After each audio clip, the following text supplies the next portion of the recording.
Here in this video, let's talk about the 7 things that happens when you stop chasing an avoidant. Number 1, they get to a point where they reflect on everything that happened. They get a chance to reflect, and without being pursued, without you even crowding them with your pursuit or your chasing after them. Because remember, having those situations where somebody is angry, what is it that is common? You will be told that give them space and they're going to get back to you. Give them space to cool down and let them be for a moment so that they calm down. They know that when somebody is angry, they can't think straight. So that is the same thing when you are dealing with an avoidant person. You deal with them while they are presently in their avoidant behavior. And as you chase them, nothing better is going to come out than to make them worse.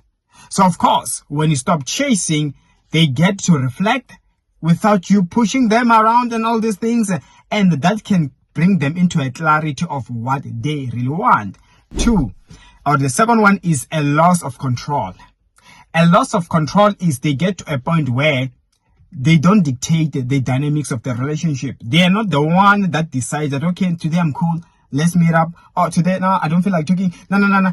When you stop chasing them, they get to be at that point where they realize that they no longer have control, and that opens up a huge door for them to decide what they actually want. The third one is they get to a point where, or I can refer to it as emotional reckoning, where they deal with their avoidant patterns. What causes them to do as such? It's not like they just decide that they want to be quiet and they want to still start dealing with their avoidant patterns. But the bottom line is, as a human being, when they're at that point where nobody is coming after them, they get to sit down. Why am I single now? Why am I alone now? What is my problem? Am I the one with a problem? And that is why they begin to possibly even deal with their avoidant patterns, and they see what they want. Is it to be alone or to be in a relationship, but then having to change their behavior? Okay. And now let's go to the fourth one, is the realization of attachment. This opens up a huge door for them to get to a point where they understand what you really meant in their life. Meaning, if you never really meant so much to an avoidant person, they will realize that it was not worth it to be with you. But then, of course, if you were making a huge difference, and positively so, it is only after at that time when you have stopped pursuing, when you have given them space, they will come to a realization of the bond they had with you, as well as what they should do about it, whether it's to go back to you and fix things or let it be, because possibly they are better off without you. But you will never get to have them reflect if you still after them and annoying them with your chasing them. You know what I'm saying? Like also the fifth one is the potential pursuit, where they will come after you. How do they come after you? It is when they have gotten to a point where they go to reflect everything. And remember, all the time when you are the one doing the chasing, they have you, right? They don't need to beg you. They don't need to cry for you. You're here. They know you want them. So when you give them that space, they get to a point where they decide on what they really want. Like I said in the first reasons, or the first things, I told you that they get to have space. They get to check the attachment they had with you, as well as what they really want in the future tomorrow.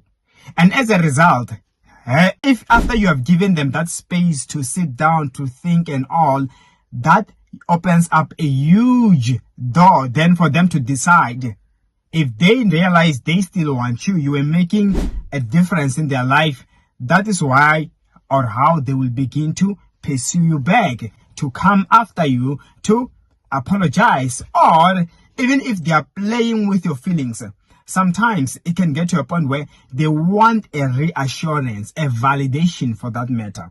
That is a problem with avoidant people. Sometimes it's just for validation. to know that they are still wanted, to know that you still find them attractive. And now let's go to the sixth one. And the sixth one is personal growth. They get to a point where they begin to grow and to mature. Almost like when you are dating a young person, right, in a relationship. Sometimes by the behaviors you are commonly advised that, come on, he's still immature or she's still immature. Give her time to be a woman. Give him time to grow. That's why if you are to meet an avoidant person, even at a point where they're not yet matured, you're going to have headaches. There's nothing you can do.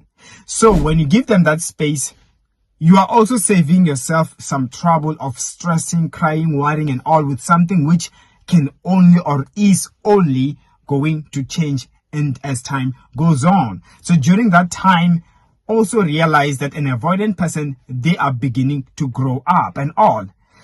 So now the final one, the seventh one is clarifications of intentions. They begin to now then know what they really want in life. You give them that space, that opportunity where they sit down and they check, what is it that I really want? I know I've been in relationships, but then again, I end up breaking people's hearts.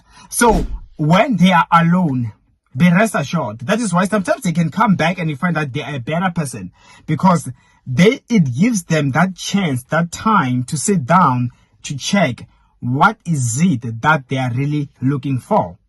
And as a result, it is either a bit similar to those that I've already shared, but there they get to see properly what they want. That is why some people will tell you that, you know what, for these times, I just want to be alone. I'm developing myself and all these things. I don't want to get into any relationships, because they know they always break people's hearts without maybe sometimes even meaning it. So they get to see what they want and they will weigh up things. Should I be single? Am I better single, or am I better with somebody who will sometimes check up on me? And as a result, they will decide. If they realize you're adding more value than when they're single, they're going to reach out to you. But if they realize they're just breaking people's hearts, whereas they don't want this, they're just forcing themselves, that is when they're going to stay single. And that is the change you're going to see from an avoidant person. I still have more videos like this. Subscribe, like, share, and I will see you in the next upload. Take care.